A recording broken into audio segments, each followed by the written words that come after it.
Ô, TT, essas janelas aí, elas abrem.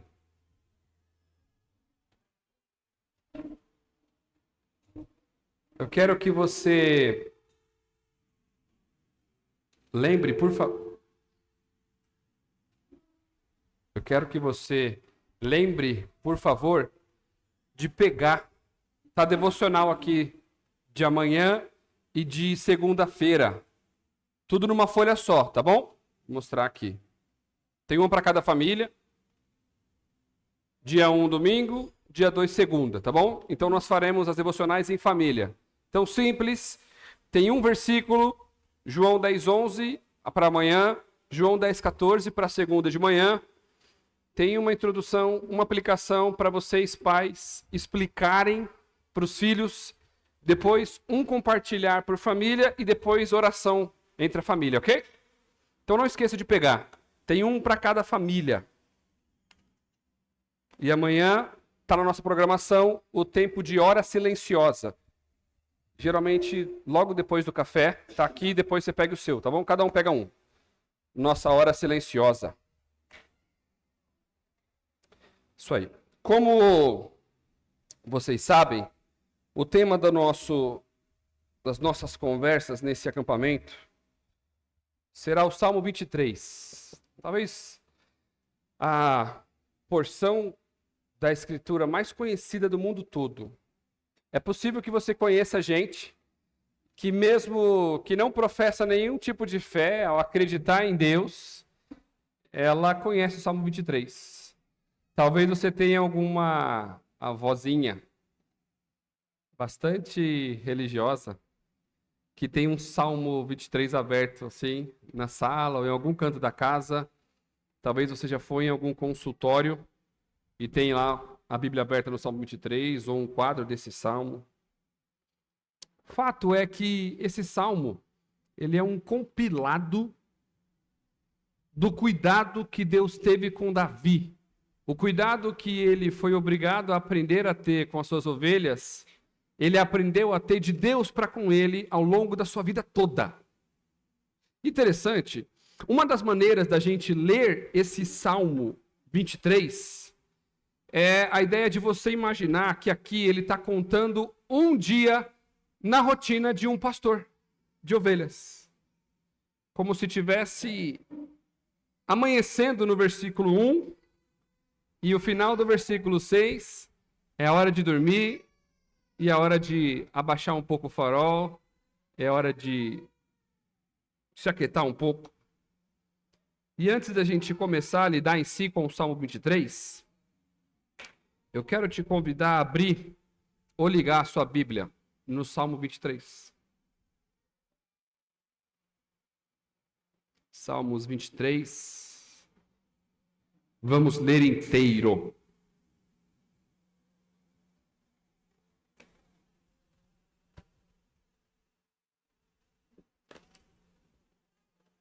Salmo 23. Ouça com fé a palavra de Deus. O Senhor é o meu pastor, de nada terei falta. Ele me faz repousar em pastos verdejantes. Leva-me para junto das águas de descanso. Refrigera minha alma. Guia-me pelas veredas da justiça, por amor do seu nome. Ainda que eu ande pelo vale da sombra da morte, não temerei mal nenhum, porque tu estás comigo. O teu bordão e o teu cajado me consolam. Preparas-me uma mesa na presença dos meus adversários. Unges-me a cabeça com óleo, e o meu cálice transborda. Bondade e misericórdia certamente me seguirão todos os dias da minha vida, e habitarei na casa do Senhor para todo sempre. Vamos orar mais uma vez? Bondoso Deus, nos faltam palavras para descrever o seu cuidado para conosco, Deus. O simples fato de entrar e sair ar dos nossos pulmões já é motivo de gratidão que temos para com o Senhor.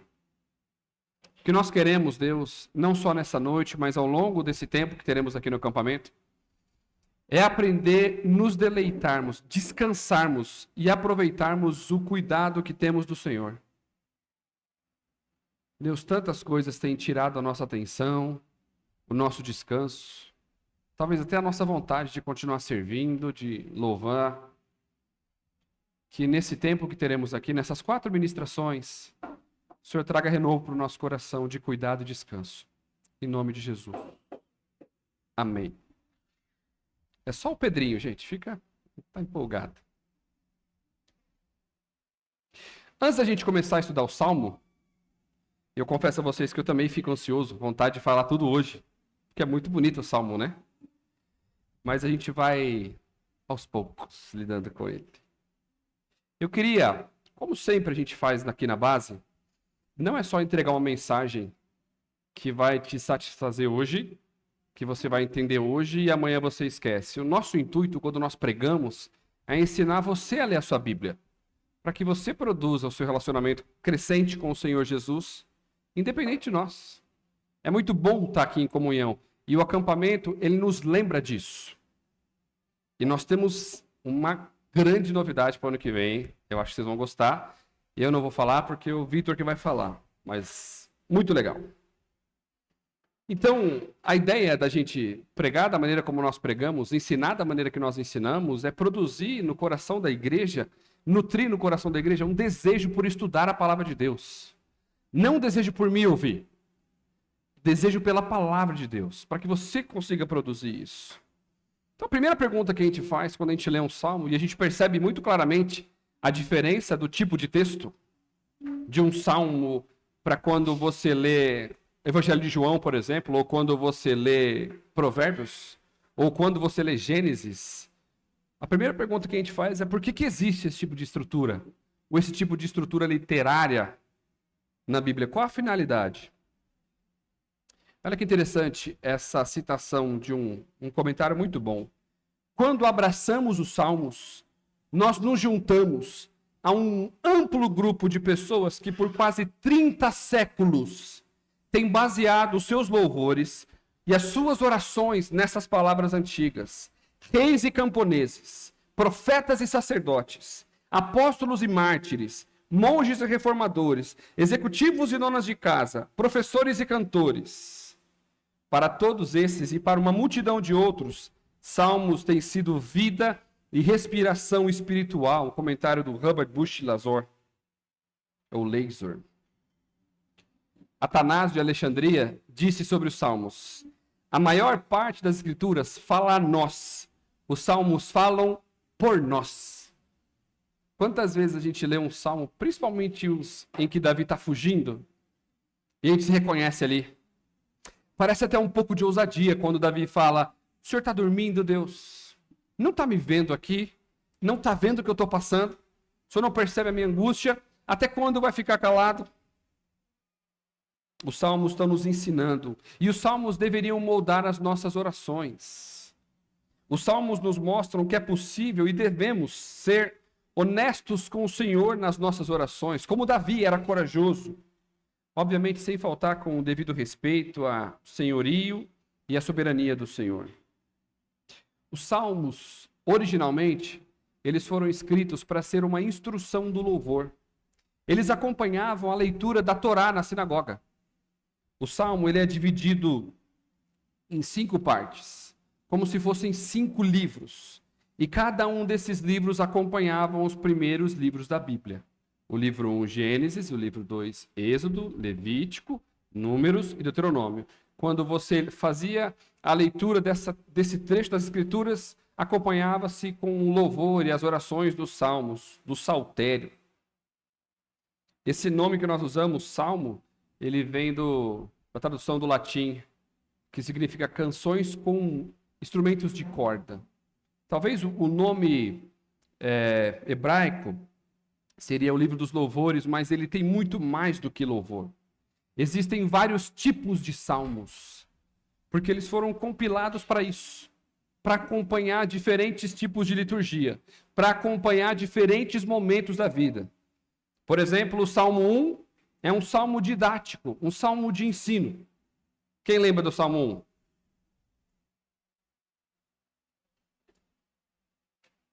Salmo 1. Isso. Versículo 1, como começa? Bem-aventurado o homem que não... Isso. Muito bem. Isso é um salmo didático. Ele está claramente ensinando dois caminhos para a vida. Você toma um e toma outro. Existe os salmos de louvor. Tem o louvor da nação e o louvor do indivíduo. Salmos que eram cantados quando a nação vencia uma guerra e salmos que eram cantados quando o indivíduo louvava a Deus por algo que alcançava. Existem diferentes tipos de salmos de lamento. O lamento individual, como é o Salmo 3, por exemplo. O lamento da nação, como é o Salmo 44, por exemplo. Que nós aprendemos a ler e lemos no momento certo, da maneira certa. Então, quando você se sentir sozinho, com vontade de chorar, talvez se sentindo abandonado, leia o Salmo 3. Como é que é dividido esse salmo, por exemplo? O salmo de lamento individual, ele começa com um apelo inicial, depois ele vai para um lamento, depois uma expressão de confiança, novamente uma petição e termina com um voto de louvor. Vocês querem ver como a gente pode ver isso? Abra comigo, Salmo 3.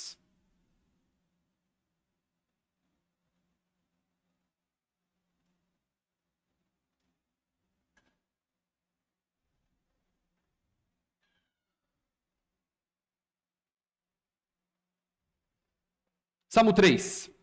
É um salmo de lamento individual. Então ele começa com um apelo inicial. Olha o apelo inicial do salmista. Senhor, como tem crescido o número dos meus adversários? São numerosos os que se levantam contra mim. Depois ele parte por um lamento. Versículo 2. São muitos os que dizem de mim, não há salvação para ele em Deus. Ele está lamentando isso. Depois, há uma expressão de confiança, ao versículo 3. Porém tu, Senhor, é o meu escudo, a minha glória, é o que exaltas a minha cabeça. Depois, novamente, uma petição. Com a minha voz clamo ao Senhor e ele do seu santo monte me respondo. Deito-me e pego no sono, acordo porque o Senhor me sustenta. Um voto de louvor, de confiança, que termina como: não tenho medo de milhares do povo que tomam posição contra mim de todos os lados. Levanta-te, Senhor, salva-me, Deus meu, pois feres nos queixos a todos os meus inimigos e aos ímpios quebras os dentes. Do Senhor é a salvação e sobre o teu povo a tua bênção. É assim que nós lemos. E o que nós percebemos nessas estruturas? Homens que falam como a gente falaria, ou como a gente deveria falar. Como deveríamos abrir o nosso coração diante de Deus. Às vezes, em algumas situações que nós passamos na nossa vida, a única coisa que nos resta é lamentar. Situações. Não tem como voltar o tempo. Existem também os salmos de ação de graça. Os individuais, os nacionais. Salmo 21 é um exemplo de um salmo de ação de graça individual, quando você se sente grato pelo Senhor. O Salmo 65 é um exemplo de um salmo de ação de graça coletivo, quando nós temos o que celebrar juntos. Também existem os salmos de entronização, como o Salmo 47, talvez o Salmo 2. Salmos que falam sobre Deus, sobre a entronização do rei. Que é mais ou menos o tipo do salmo que nós vamos estudar aqui. Para que a gente entenda, o contexto do Salmo 23 começa lá no Salmo 18. O Salmo 18 é um salmo messiânico e ele vai falando sobre Deus. Até que culmina no Salmo 22, falando sobre o apelo. O 23, sobre morte. E no 24, sobre coroação. São salmos messiânicos que falam de Deus, do nosso pastor, do supremo pastor. Cada um dessas divisões que eu falei para vocês que os salmos têm, os 5 livros contidos dentro do salmo, eles terminam com uma doxologia, uma adoração a Deus. O primeiro livro dos salmos vai do versículo 3 até o versículo 41. E olha como termina o Salmo 41, o último versículo. Bendito seja o Senhor, o Deus de Israel, da eternidade para a eternidade. Amém e amém. O livro 2, dos versículos 42 ao 72. Termina assim. Bendito o Senhor Deus, o Deus de Israel, que só Ele opera prodígios. Bendito para sempre o seu glorioso nome, e da sua glória se encha toda a terra. Amém e amém. O livro 3, do capítulo 73 até 89, termina assim. Bendito seja o Senhor para sempre e amém. O livro 4, do 90 ao 106, e termina assim, o último versículo do Salmo 106. Bendito seja o Senhor, o Deus de Israel, de eternidade em eternidade. Todo o povo diga amém e amém. E por fim, o livro 5, que termina no Salmo 150, também com uma doxologia, uma adoração a Deus. Todo o Salmo 150 é uma adoração a Deus. Toda vez que você se sentir desanimado, adorar a Deus é o melhor remédio. Então se lembre do final desses versículos, sempre termina com adoração. Olha que interessante. O que o salmista está ensinando para a gente? Em diferentes fases da nossa vida, com diferentes dificuldades que nós enfrentamos, qual é o final delas? Adoração. Está sofrendo? Todo o nosso dispor de vida deve terminar em adoração. Está feliz? Termine em adoração. Está confuso? Começa com lamento, termine em adoração. Está esperançoso? Começa com lamento, termine em adoração. Está angustiado, ansioso? Começa com lamento, termine em adoração. O salmista está convidando a gente, vem adorar a Deus. Vem ver como é que é a vida de quem adora a Deus. E aqui mais precisamente nesse salmo de hoje, o salmista expressa para nós a simplicidade que é confiar em Deus. Como é simples confiar em Deus? Depende. Depende do dia. Depende do problema. Agora que o pai saiu da UTI e foi para o quarto é mais fácil. Quando tem dinheiro na conta é mais fácil. Quando não tem é mais difícil. Por que é simples confiar em Deus? Porque só tem uma saída. Nós não temos para onde correr. Nós complicamos a confiança em Deus quando a gente começa a encontrar outras possibilidades. Quando nós produzimos isso. Profundidade e força fundamentam a simplicidade desse Salmo 23. A paz que ele traz não é fuga. O contentamento que ele traz não é abnegação fácil ou falsa. A prontidão para enfrentar a escuridão profunda e o ataque iminente. E o ponto alto desse salmo revela um amor que não se dirige a nenhum objetivo material, mas ao próprio Deus. Ele começa dizendo, o Senhor é meu pastor, uma declaração muito forte. E nós vamos entender ao longo desses nossos dias por que essa declaração ela é tão forte. E ele termina dizendo, para sua casa eu voltarei todos os dias da minha vida. Claro, quem entende quem é o pastor do Salmo quer voltar para a casa dele todos os dias. E quem tenha esse pastor desse Salmo como o seu pastor particular, vai desejar voltar para ele todos os dias. Para resumir, no Salmo 22 nós vemos a cruz, no 23 o cajado, no 24 a coroa. No Salmo 22, Cristo é Salvador. No Salmo 23, ele é o satisfador, vamos dizer assim, aquele que nos satisfaz. No 24, ele é soberano. No 22, ele é fundamento. No 23, é manifestação. No 24, ele é expectativa.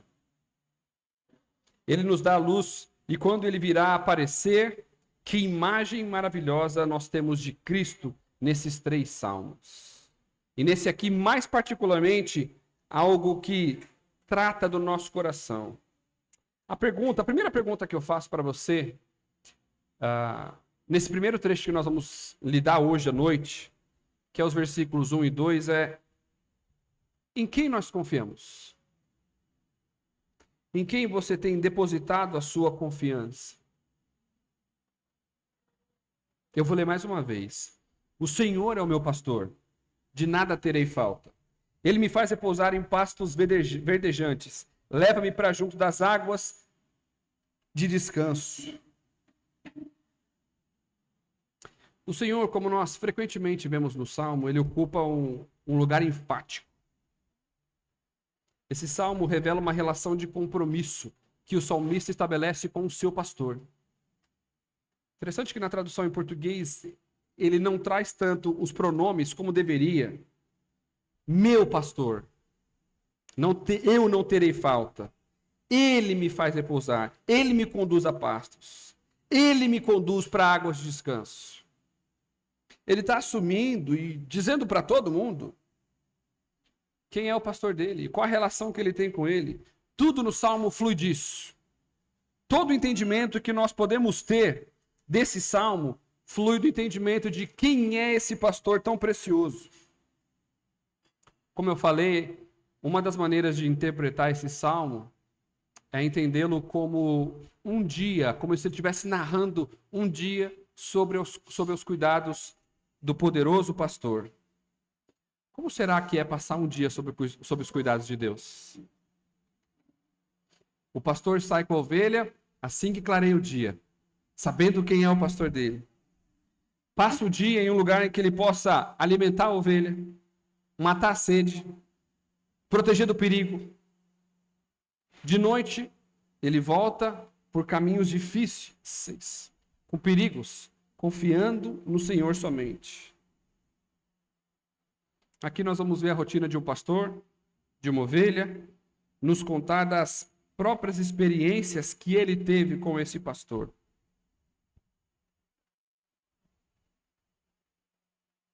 Existem alguns salmos que marcam a nossa memória. Talvez esse salmo tenha sido o primeiro trecho da Bíblia que você aprendeu, que você leu, que você ouviu falar. Um dos trechos mais bonitos e inspiradores das Escrituras. Ele nos encoraja a confiar em Deus quando os pastos estão verdes e quando a água é tranquila e também no vale da sombra da morte. Se tem uma coisa que Davi não fazia é esconder da gente as dificuldades que a vida traz. Olhar para a gente como a nossa vida ela acontece no tecido social com essas variações. E nós sabemos muito bem disso. Tem dia que é tudo muito bom, tem dia que nem tanto e tem dia que é muito ruim. O Salmo 23 denota perseverança, experiência que a ovelha tem ao continuar caminhando com o seu pastor. Davi não escreve com vistas a promessas futuras de alguém. Davi escreve a partir de uma vivência que ele tem com Deus. Davi entendia perfeitamente a dinâmica do pastoreio. Possivelmente o Salmo 23 seja uma expressão de louvor a Deus por todo o cuidado ao longo da sua vida. Vamos parar aqui e lembrar que Davi era pastor. Se tem uma linguagem que ele podia usar muito bem, era dessa. Imagine você escrever um poema para expressar a sua confiança em Deus para os seus irmãos, utilizando a sua profissão. Aquilo que você mais sabe fazer na sua vida. Utilizando os seus conhecimentos, a sua experiência de vida. Foi isso que Davi fez. Como um pastor, e um bom pastor que ele era, ele escreveu um poema para expressar sua confiança em Deus, para nos inspirar a confiança em Deus a partir do conhecimento de vida que ele tinha. Então, o primeiro convite que nós temos aqui é de descansar na nossa rotina. A gente vai viver dias maravilhosos aqui, não ter que cozinhar, não ter que lavar louça, piscina, brincadeira, dorme, acorda. Daqui a pouco a gente volta. Terça-feira nossa rotina volta ao normal. É sobre isso que ele está falando. O Salmo não é, apesar de ser litúrgico, ele não fala para uma questão litúrgica do nosso coração de momento de comunhão, de igreja, de culto. Ele fala para a nossa vida na terça-feira de manhã, na quarta-feira de tarde, nas dificuldades do trabalho, nas coisas boas do trabalho. O Salmo 23 é uma expressão de louvor por todo o cuidado que Davi sentia por Deus durante toda a sua vida. Davi, assim como ele conduzia suas ovelhas por pastos verdinhos, ele sentia Deus fazendo isso com ele. Assim como Davi procurava reservatórios de água para suas ovelhas beberem, ele sentia Deus fazendo isso comigo. Um colega escreveu uma frase muito interessante sobre isso. Ele diz o seguinte: eu gosto de pensar que Davi está no seu palácio, já tendo derrotado Saul e todos os seus inimigos. Naquele tempo em que Davi teve paz no seu reino, ele olha da sacada do palácio, ao invés de ver a mulher do seu melhor amigo, agora ele está contemplando o cuidado de Deus. E ele recorda da fidelidade e bondade de Deus e escreve esse salmo como reconhecimento da sua dependência como ovelha do pastor dos pastores. E eu queria te convidar a fazer isso de vez em quando. Para a sua rotina, separa um tempo só para contemplação de Deus, lógico. O Senhor é o meu pastor, de nada terei falta. Obviamente que esse primeiro versículo está falando sobre provisão. O salmista se relaciona com Deus de maneira muito pessoal, e Davi fala sobre isso. A minha rocha, a minha cidadela, o meu refúgio, o meu rochedo, o meu baluarte, o meu escudo, o meu rei, meu libertador, a minha força, a minha salvação. Davi sempre fala com Deus nesse jeito. Meu. É pessoal. Ele está abrindo o coração dele diante do Deus que cuida do coração dele. O pastor de Davi, que era pastor, era muito cuidadoso.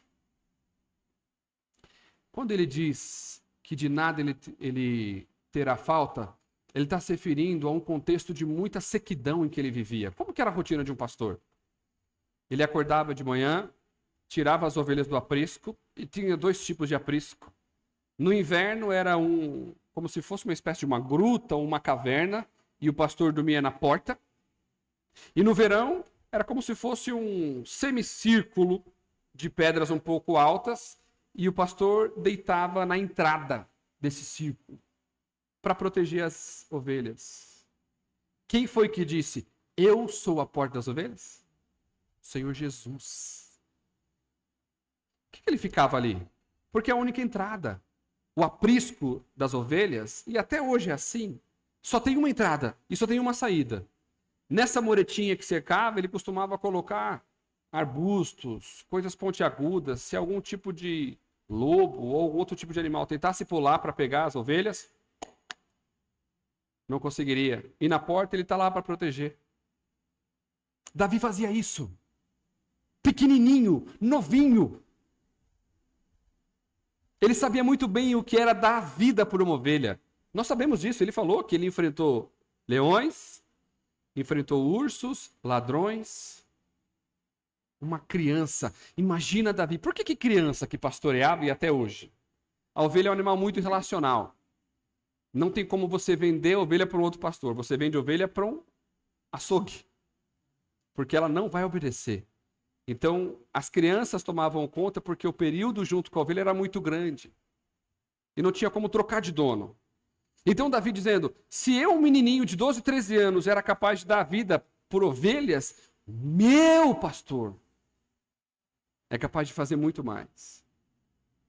O que Davi podia oferecer era proteção, água, pasto, um caminho seguro para seguir. E Deus pode fazer muito mais. É por isso que ele limita completamente. De nada terei falta. Mas essa relação não deve ser medida pela quantidade de coisas que nós temos, mas pelo Deus que nós temos. Eu não terei falta de nada, não é porque Deus me dá muito, mas é porque Deus é tudo que eu preciso. Se o Senhor é meu pastor, tudo que eu tenho eu preciso. E se o Senhor é o meu pastor, o que eu não tenho eu não preciso. Essa é a nossa relação. Ninguém cuida do meu e do seu coração como o próprio Deus. Ninguém cuida do coração dos nossos filhos como o próprio Deus. É por isso que é tão importante a gente ensinar para eles quem é o pastor da vida deles. É por isso que é tão importante a gente falar assim: filho, filha, papai te ama muito. Muito. E eu sou capaz de dar a minha vida por você, sem pensar. Mas teve alguém que deu de fato a vida por você. E quando a gente ainda era inimigo dele, debaixo de pecado, debaixo de condenação, esse é o nosso pastor. O amor do papai e da mamãe, apesar de ser muito grande, não se compara ao amor de Deus. Esse é o pastor que cuida do coração dele. Quando o Senhor Jesus diz que Ele é a porta das ovelhas e que Ele é o pastor supremo, Ele está dizendo isso para mim e para você. O nosso trabalho como pais, mães, avós, tios, tias, professores, escola bíblica, pregadores, é conduzir para o verdadeiro aprisco. É interessante que o Senhor Jesus, no texto que nós vamos ler como devocional amanhã e segunda-feira, ele compara a sua figura com gente que é paga para fazer o que faz e gente que é paga para fazer o que faz e foge. O meu trabalho aqui é conduzir vocês para o aprisco de Jesus. Para que vocês digam, Jesus é o meu pastor. Ele é que me acompanha. Nele eu tenho essa segurança. Mais do que em tudo mais.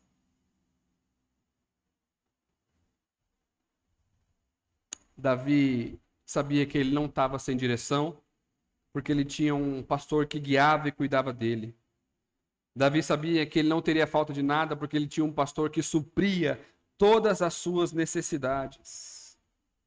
E olha que interessante, pensando nisso, o versículo que nós vamos ler na segunda-feira para devocional, João 10,14. Eu sou o bom pastor, conheço as minhas ovelhas e elas conhecem a mim. Olha que relação simbiótica interessante. Por que que nós podemos dizer que de nada teremos falta? Porque o nosso pastor nos conhece. E por que nós podemos dizer que de nada teremos falta? Porque nós conhecemos o nosso pastor. Mas é uma relação de causa e consequência muito diferente. Deus sabe tudo, exatamente tudo o que você precisa. Então ele te dá o que você precisa. Não necessariamente o que a gente quer. Mas a nossa confiança nele cresce à medida em que nós conhecemos a ele. Imagina, numa cabeça de uma criança, você contar a história de um Deus que abriu o mar para 2 milhões de pessoas passarem a pé seco, no meio de um mar que está lá até hoje. E virar para ela e falar assim, filha, esse mesmo Deus é que cuida de mim e de você. Esse mesmo Deus hoje está ocupado em cuidar do nosso coração, em suprir as nossas necessidades. O nosso Deus, o nosso pastor, sabe exatamente o que nós precisamos. E a minha pergunta para você é, quem tem sido o pastor do seu coração? Quando você sente aquele aperto, quando você sente angústia, ansiedade, desespero, medo, para onde você corre? Tem um apresentador muito famoso, chamado Emílio Zurita. Ele é o apresentador do Pânico. Pânico da rádio, o antigo Pânico da televisão. E ele diz que ele tem na casa dele uma mala com alguns milhares de dólares. E toda vez que ele sofre uma crítica muito grande, e ele fica chateado, ele volta para casa, abre a mala cheia de dólar e fala, podem me criticar. O pastor desse cara é essa mala cheia de dólar. Para onde você corre quando as coisas apertam? Para quem você corre? Quem é o seu pastor? Como nós descobrimos quem é o nosso pastor? Pensando em para onde nós temos sido conduzidos nesses momentos de desespero. Davi está nos assegurando que esse bom pastor, que é o Senhor Jesus, nos conduz a pastos verdejantes e águas de descanso.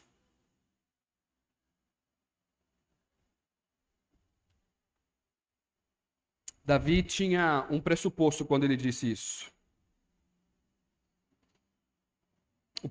O meu pastor não me deixa faltar nada, porque ele me dá água e pasto, que para ele era a coisa mais importante para a ovelha. Davi entendeu, depois de uma vida toda, que a sua satisfação estava em Deus. Paulo, depois de prisões, nudez, naufrágios, entendeu que Cristo era suficiente para ele. E nós precisamos entender que Jesus é suficiente para nós. Nada nos falta porque Cristo é aquilo do qual nós necessitamos. E aqui nós precisamos entender o que é que Davi queria dizer quando ele diz que ele me faz repousar em pastos verdejantes. Israel não tem, talvez tenha de maneira artificial hoje, mas essa paisagem que nós vemos aqui, ali onde fica o nosso esqui. Os que dá água ali, os quibum. Uma grama bonitinha, verdinha. Ou aqui atrás da piscina, aquela grama verdinha. Essa paisagem não é natural em Israel. Mas o alívio e a provisão que Deus traz para suas ovelhas é tão grande que é assim que ele olha. Lembra daquele ditado, a grama do vizinho é sempre mais verde? Falta para nós a simplicidade desse salmo. Como é que está a sua vida? Melhor do que eu mereço. E o seu pasto? Verdinho. Por quê? Foi Deus que me deu. Deus não dá coisa ruim para ninguém. São as nossas expectativas que estão fora de ordem, completamente fora de ordem. Pastos verdejantes e junto de águas tranquilas ou águas de descanso, e aqui vale uma nota. A ovelha é um animal intelectualmente defasado. E também muito curioso. Então, se o pastor conduzir uma ovelha para água parada, sabe como é água parada? Água da piscina, por exemplo, você chega lá, você vê o seu reflexo. A ovelha que tem dificuldades intelectuais e é curiosa, vai achar que é outra ovelha. Vai abaixar para cheirar e vai se afogar. Ela se distrai com o seu próprio reflexo na água e vai cheirar e pode se afogar e morrer. É por isso que o pastor tem que conduzir para águas que correm. Ou às vezes, como ele faz a menção, logo abaixo aqui, a tua vara e o teu cajado me consolam, de vez em quando o pastor agita a água para que o reflexo da própria ovelha fique turvo e ela não se perca naquele reflexo. Então, a primeira lição que nós aprendemos aqui é que, de vez em quando, Deus vai usar o seu cajado para agitar a nossa água, porque a gente está tão distraído com a gente mesmo que a gente pode se afogar na nossa própria beleza. Olha quanta coisa eu tenho. Olha como eu sou bom. E eu já falei para vocês, no Novo Testamento existem duas palavras para traduzir ansiedade. Uma é um desejo muito forte, a outra é distração. Estar ansioso, estar distraído. Com o quê? Eu não sei, você que vai dizer. E às vezes o nosso problema de falta de certeza do cuidado de Deus é distração. Está todo bonitão, olhando o nosso próprio reflexo na água, achando que está diante da maior beleza do universo. Aí vem o pastor das nossas almas e agita as águas. Para a gente lembrar quem nós somos e quem ele é. Ou o pastor das nossas almas, ele nos conduz para um lugar onde a água corre, a gente não vai correr esse perigo. Então, nossa primeira dificuldade com o cuidado é distração. Com o que você tem distraído o seu coração? Nas suas resoluções para 2025, o que tinha lá? Tinha servir mais na igreja? Tinha ser fiel em ofertas? Tinha orar mais? Ler mais a Bíblia, aprender mais de Deus, servir aos outros, orar pelos outros. O que é que tem distraído o seu coração? Com o que é que você tem gastado as suas energias, os seus sonhos, os seus dias? Uma outra possibilidade, quando ele fala sobre águas tranquilas, é que naquele tempo não tinha GPS para encontrar fonte de água como nós temos hoje. E esse era um dos motivos, inclusive, pelo quais eles eram nômades. No deserto, principalmente ali na Judéia, as fontes de água não são permanentes. Hoje elas estão aqui, amanhã elas não estão mais. Então, para onde eles iam? Por exemplo, Abraão, que vivia em tendas, o povo vagando no deserto que vivia em tendas, para onde eles iam? Atrás de fonte de água. Como eles reconheciam uma fonte de água? Pelo barulho da água agitada. E aí tem outro problema. Porque a ovelha é também um animal muito medroso. Se o pastor conduzisse a ovelha para um lugar de fonte de água, onde o barulho da água era muito forte, a ovelha ia morrer de medo e não ia nem chegar perto da água. Medo da provisão. E o medo paralisa a gente. O medo faz a gente parar de sonhar. O medo faz a gente parar de insistir, ter resiliência. O medo pode fazer a gente abrir mão de princípios que não deveriam estar abertos à negociação. E um cuidado que o pastor tinha com essas águas tranquilas, quando não tinha outra fonte de água e o barulho podia assustar as ovelhas, nenhuma delas ia chegar perto, é pegar água com a própria mão e levar até a boquinha da ovelha. Cuidado. Davi fazia isso. Cansou de fazer isso. Isso aqui era a rotina de Davi. Mas a quem que ele está se referindo? Davi está dizendo para mim e para você, eu, cheio de falhas como sou, imperfeito como sou, era capaz de demonstrar esse tipo de carinho pelas ovelhas que o nosso Deus não fará por nós. O que o nosso Deus não fará por nós? Logo de cara, os nossos primeiros inimigos para confiar no pastoreio de Deus são a distração e o medo. O que é que tem te distraído? Do que você tem medo? O que agita as suas águas e faz você querer voltar para trás? Davi está dizendo para mim e para você, o dia amanheceu. E a primeira coisa que ele declara é, o Senhor é meu pastor. Ele vai cuidar de mim.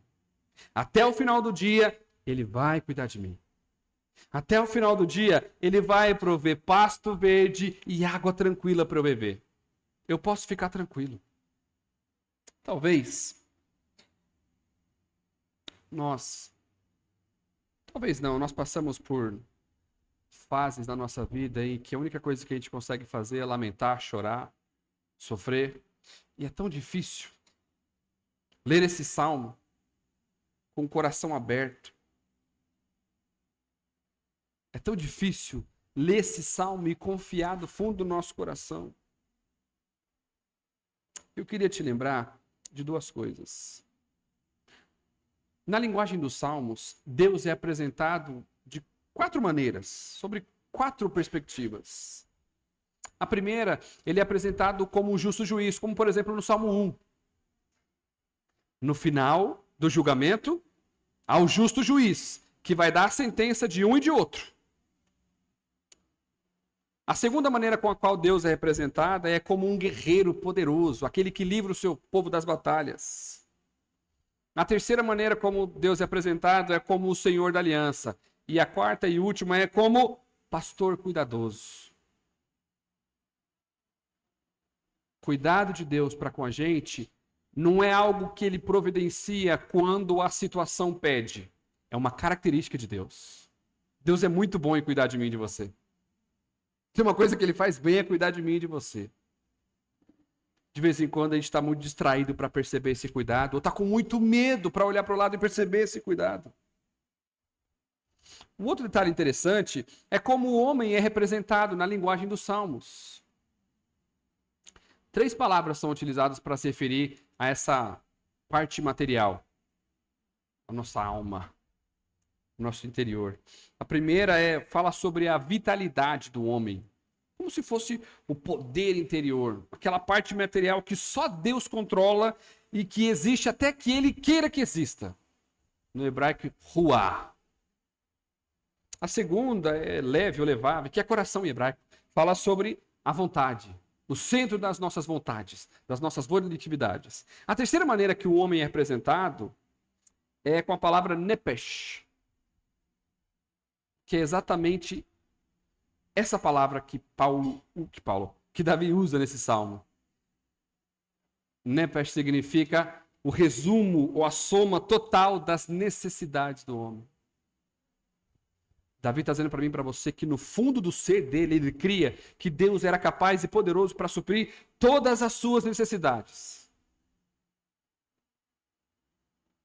Então, quando ele fala que ele não teria falta de nada, ele não está falando só de pasto, de água.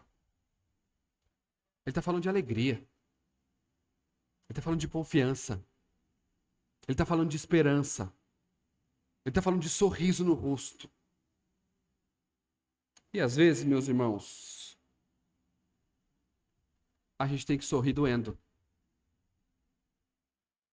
Tem que sorrir com medo, tem que sorrir distraído. Porque nós não confiamos que a situação vai melhorar. Nós confiamos no nosso pastor, o nosso Deus poderoso, que ele nos promete que isso vai acontecer. Então, não espere as coisas ficarem boas para você sorrir. Sorria antes. Olhe para a vida, aprenda a olhar para a vida com os olhos de Davi. Olha um pastor dando um relato de cuidado. Olha alguém que era muito bom no que fazia, se referindo a alguém que era muito melhor que ele. Repare na simplicidade de confiar em Deus. Sabe outra coisa que Deus é muito bom? Em levar a gente a aprender a confiar quando a gente não tem outra alternativa, a não ser confiar. Papai Dodói, o que eu vou fazer? Confiar. Filho doente, o que eu vou fazer? Ligar para o Xaxá. Não, confiar. Faltou dinheiro, o que eu vou fazer? Confiar. Faltou paciência, o que eu vou fazer? Confiar. Estou com dengue, o que eu vou fazer? Confiar. O que está passando? O que tem afligido o seu coração? A nossa resposta é confiar no pastor das nossas almas. Em quem nós confiamos? Nesse pastor. Naquele que nunca falta. Naquele que nos conduz a um lugar de descanso. Naquele que nos conduz para águas de descanso. E como nós vamos aprender amanhã, aquele que refrigera a nossa alma. Como ele faz isso? Nós vamos aprender amanhã também. Em quem nós confiamos? Em quem você tem depositado a sua confiança? Nessa primeira noite, nesse primeiro convite, Davi está fazendo e eu estou fazendo para você também. Vamos ser mais simples e confiar. Não espera um monte de coisa acontecer para confiar. Começa desde o começo. Confia desde o começo. De maneira simples. Confiar em Deus é simples porque nós não temos outro lugar para depositar a nossa confiança. Ele é único. E eu queria te convidar agora a abaixar sua cabeça e você vai responder a 2 desafios meus. Você sozinho e você sozinha. Você vai confessar diante do seu Deus um medo e uma distração. E vai orar. E vai dizer: Deus, eu tenho esse medo. Esse medo tem me paralisado. Deus, eu tenho essa distração. E essa distração tem me feito tirar os olhos da onde eu deveria colocar os meus olhos. E a tua palavra me diz que o Senhor é meu pastor e que o Senhor vai suprir as minhas necessidades. Depois eu vou orar também.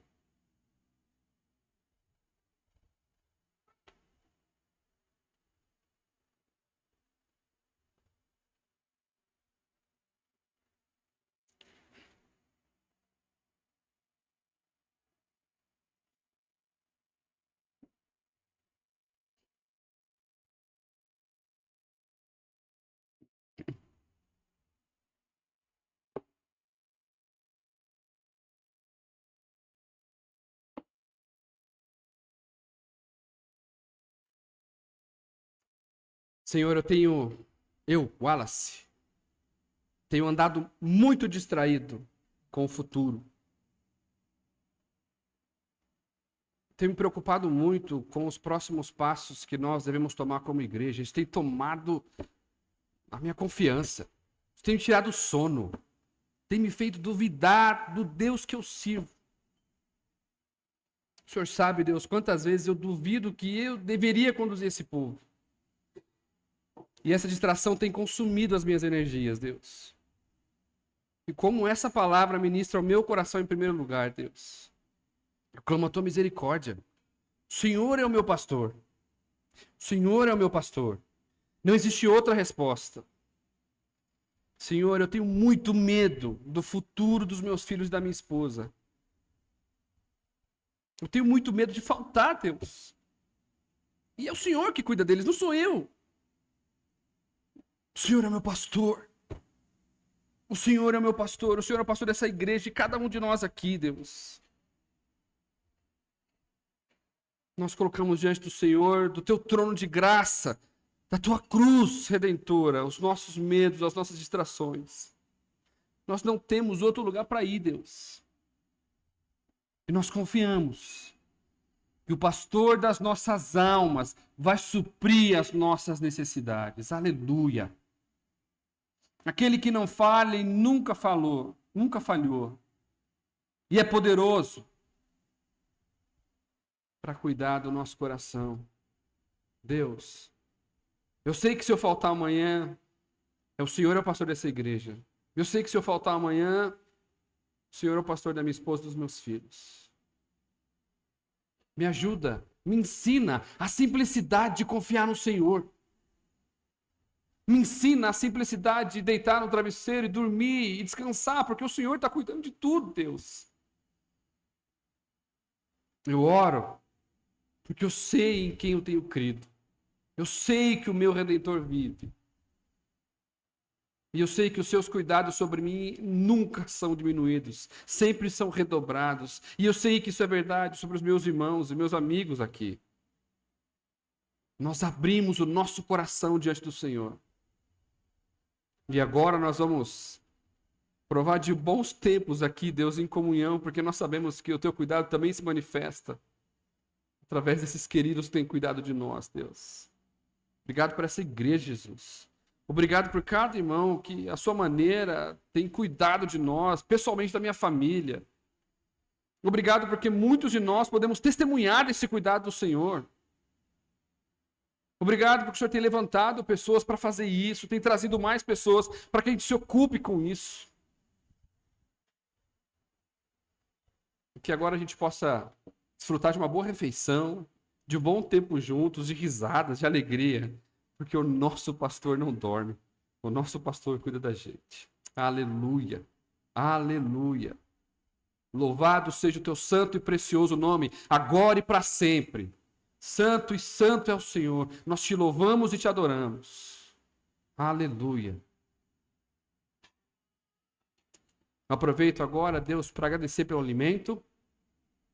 Sabemos que ele só chega à nossa mesa porque o Senhor é bom. O Senhor é bom demais. Porque o nosso pastor não falha.